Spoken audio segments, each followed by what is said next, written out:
Hi, welcome to today's video. So today's video is basically a sort of Sephora haul and review kind of a thing. I have I have a few products from Sephora, which I've been basically accumulating over the last few months. It's not like things I just bought in one shot.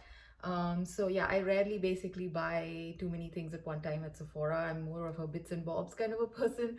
So these are products that I've been picked up over the course of the last few months. And yeah, so I've had sufficient time to use them, so I'm here to share my thoughts on them as well as share some swatches. So first off, let's start off with the Charlotte Tilbury Hollywood Blush and Glow Glide Palette. Now this was her Charlotte Tilbury's um, 2023 holiday release, and she came out with basically two versions of this face palette, basically one meant for light to medium skin tones and the other one for medium to deep skin tones. So the one that I have is basically meant for light to medium skin tones, and I really like the packaging. I find it very cute, very nice. It's got that typical Charlotte Tilbury gold style packaging with, you know, her embossing, which is usually something very celestial, very star themed most of the times. And this one, it comes with a nice mirror, and then here are the two products in this palette. So it comes with a highlighter, which is kind of like a champagne highlighter, very neutral, not too warm, not too cool. And it comes with a pink blush, which I think is more of a neutral warm blush. It's more leaning towards the warm end. And these two products, I think this palette is priced at like $29, which I think is an okay price. And both of these products are very nice and they do give a very nice effect on the skin. I find the highlighter to be the type of highlighter that I like, which is basically not sparkly. So it kind of looks like a nice glow on your cheeks. And also, you know, you can kind of layer it up and make it more intense if you like. So it's kind of a versatile highlighter. Now the blush, on the other hand, is pretty pigmented, and I have medium skin tone. I find it to be quite pigmented, and I have to be a little careful with how much product I load up on the brush, because you can easily like get the clown cheeks look if you are not careful. So if you actually have pale skin tones, then you have to be extremely careful with that blush, because yeah, you just really need to take the really smallest amount of blush, you know, probably like even if you pick up some the least amount of product on your blush brush, maybe you should just dust off a bit before you go onto your skin, because I find that blush to be really pigmented. So yeah, so if you go in knowing that, you go in and use this palette, it's a nice easy palette to use. And I find it, like I said, I like how it looks on my skin. But then again, there's nothing new in terms of, you know, the shades, nor is there anything new in terms of the formula. It's just a normal powder products, like normal powder blush, normal powder highlighter. So yeah, so it's not a must-have. And yeah, if you really like Charlotte Tilbury products, then yes, you can pick it up. Or if you are on the hunt for a new face palette or face duo, then you can pick it up. But yeah, it's not something that, you know, you're really missing out on. That's basically what I was trying to get at. I have it and I enjoy it, and yeah, I mean, it's okay. It's nothing mind-blowing. And I do like the blush shade which is there in the medium to deep skin tone palette. The highlighter looks a little bit more darker than this, and I don't think that highlighter would suit me. I generally don't like overly bronzy, goldy highlights on me. I prefer more of these type of neutral, champagne, rosy pink type highlighters. So yeah, that palette also looks really nice. The colors do look, I mean, the blush color is like particularly interesting to me. It's a nice peachy color. So there you go. So I think, and also I think that other palette, if you are a medium skin tone, you could very well pick that one up as well. I mean, you can use either of these two palettes. So yeah, so those are my thoughts on this particular palette from Charlotte Tilbury. Yeah, like I said, it's not really a must-have, and you're not really missing anything if you don't have it in your collection. So that's my review. It doesn't offend me in any way, but at the same time, it hasn't like impressed me too much either. So that's the Charlotte Tilbury product that I picked up. Now, the next product I want to talk about is also a blush product, and this is from Too Faced, and this is the Too Faced Cloud Crush Blurring Blush in Candy Clouds. Now, I think it was around last year sometime. around this time, basically 1 year ago, that they released these blushes. They come in a bunch of really nice shades, and this particular shade in Candy Clouds was, I think, the most viral one, simply because of how everybody compared it with the Dior Rosy blush. So let me just get this open. I really like the packaging of this one. I like how it's basically very cute, and it also feels pretty sturdy, so I like that. And this one also comes with a mirror, and this is what the shade Candy Clouds look like. So this is basically a very bright, neonish kind of a pink in my opinion.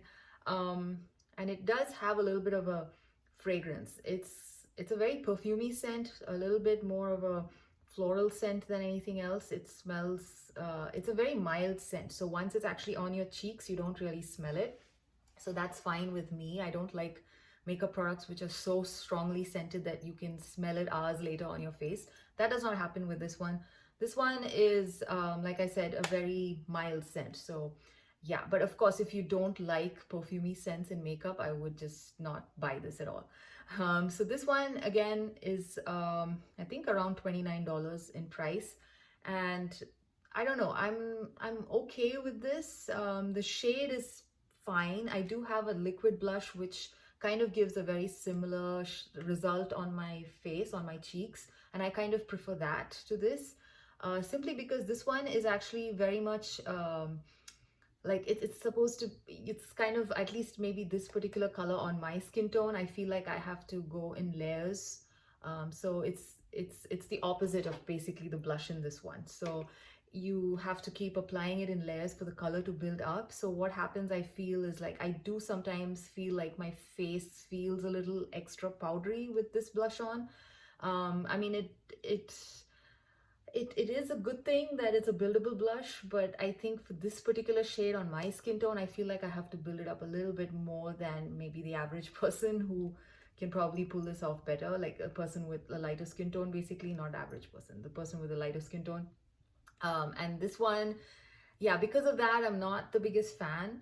And also, it's okay. I mean, I have so many blushes in my collection. I don't find this to be blurring, although they claim it to be a blurring formula.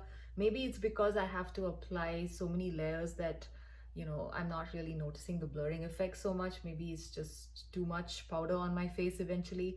But yeah, once I do build up the blush, the color does show on my face and it does stick around for the whole day.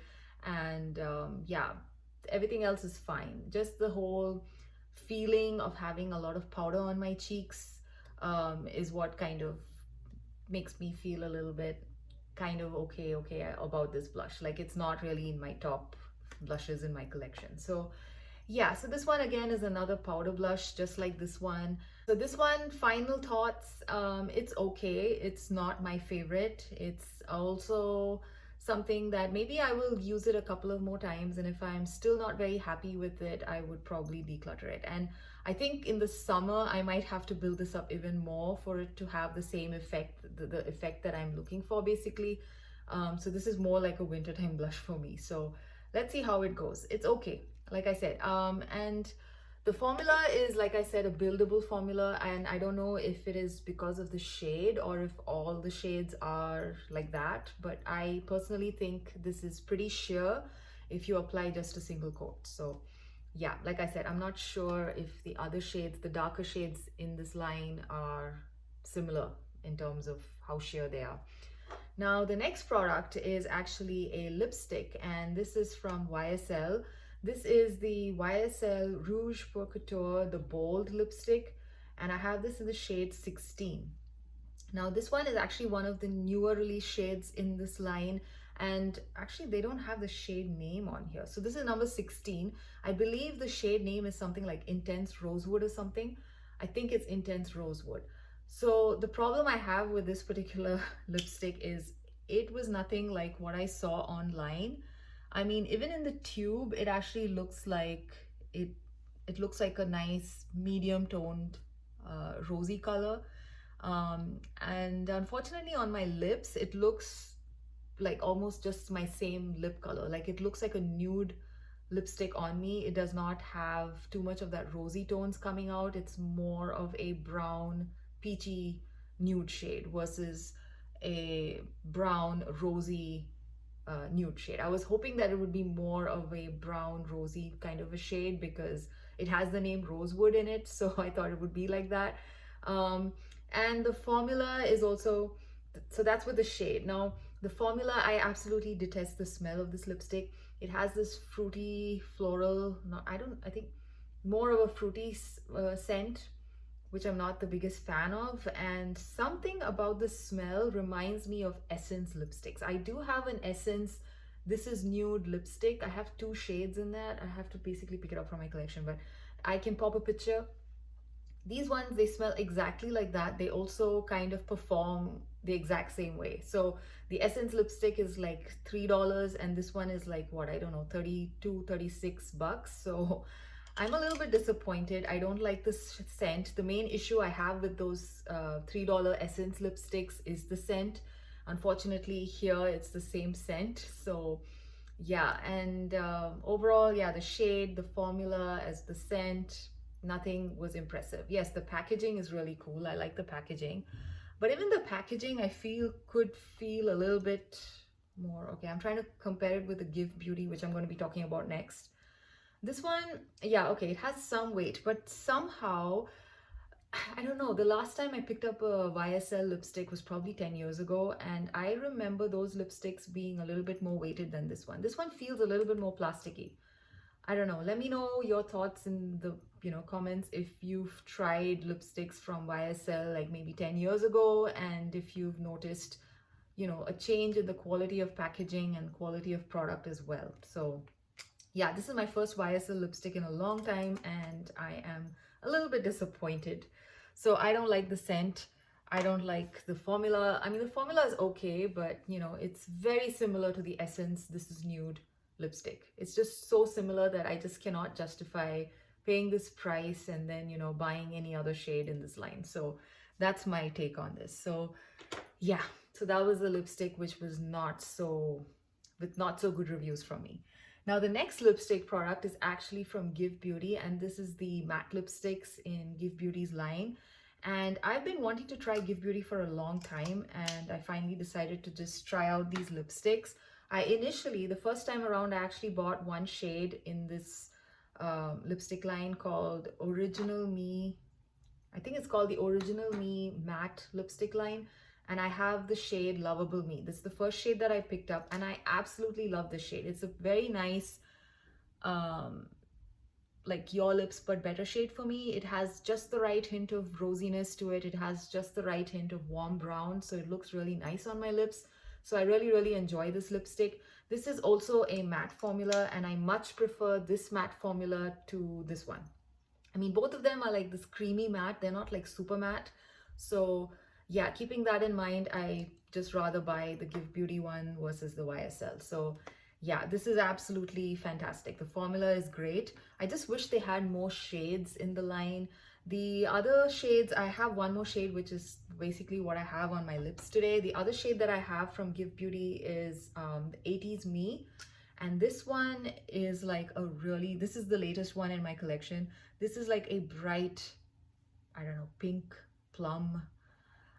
So today I've basically worn this very lightly. So what I've done is I've just like stamped this on my lips, like just dab, dab, dab, and then just, use my fingers to sort of spread it around. I did not like go one full swipe on each lip because I feel like it would be too intense. But yeah, that's basically how I've been wearing it, simply because this just looks very scary and bright to me. And I'm not the sort of person who usually wears really bright lipsticks, but I just thought I would just try something a little different.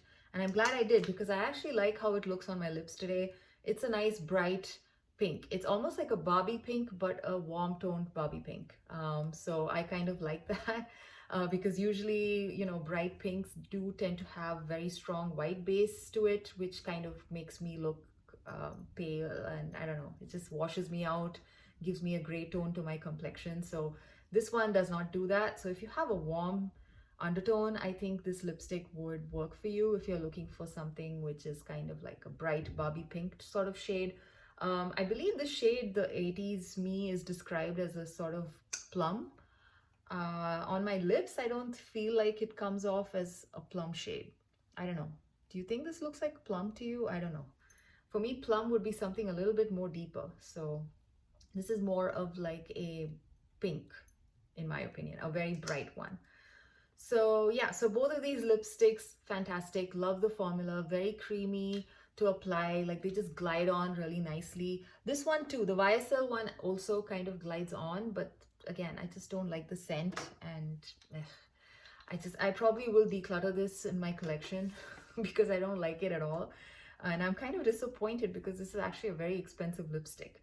And this one, yes, it feels more lightweight on the lips than the YSL. And this one also, I feel, is more comfortable on the lips. So I generally like this way better than the YSL lipsticks.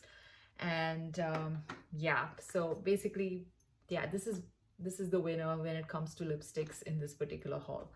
Now, last but not the least, I do have these 3 eyeshadow sticks from the Sephora collection that I want to talk about. I kept this for the end because I picked these up, I think, again back in November or something. And I think they're phasing these out. So they no longer carry any of these shades. I think they don't. They still have a few shades left. So if you are eyeing any of those shades, I would say just go for it because I really love the formula. They're very, very creamy. They're very easy to apply. They just glide on like butter on the lids. Okay, and they also stay put the whole day. They do claim to be waterproof. I'm not sure how waterproof it is, but yeah, it's written here, and I have dry eyelids anyway, so I don't usually have any issues with things slipping and sliding around too much. So these being waterproof, I believe, kind of helps with the longevity quite a lot. And the shades, these particular shades are really, really gorgeous. And I don't know, I think all of them are currently not available. But they do have a few other shades. They have a bunch of matte shades in this line, as well as I think a couple of bronze type shades, bronze and gold shades still available. So if you have seen these and you were wondering what the quality is like, I think these are really great. And currently, because they're phasing them out, they are priced at something like $5 a piece, which is an absolute steal. They have reformulated or repackaged these products, and they do have the newer versions up as well. I think those are priced at like $14. I haven't tried those, and I really hope those are like the same formula and they've just kind of updated the packaging, because the formula of these are really, really nice. And yeah, and for $5, I think you should definitely just try them out. These ones, all the 3 ones that I have are all shimmer shades, and they do stay put. There's no creasing, there is no fallout. And like I said, very easy to apply. They just make very nice one and done eyeshadows. And my favorite is this particular taupe one. Yeah, it's called taupe. So the shades that I have are basically taupe, which is my favorite. My second favorite one is bright sunset, and the other one that I like is also khaki. I'm actually very happy with all of them, but yeah, if I had to choose, I would basically choose these 2 because they're just very easy to just apply all over the lid and you're done. They're the lighter shades out of the 3.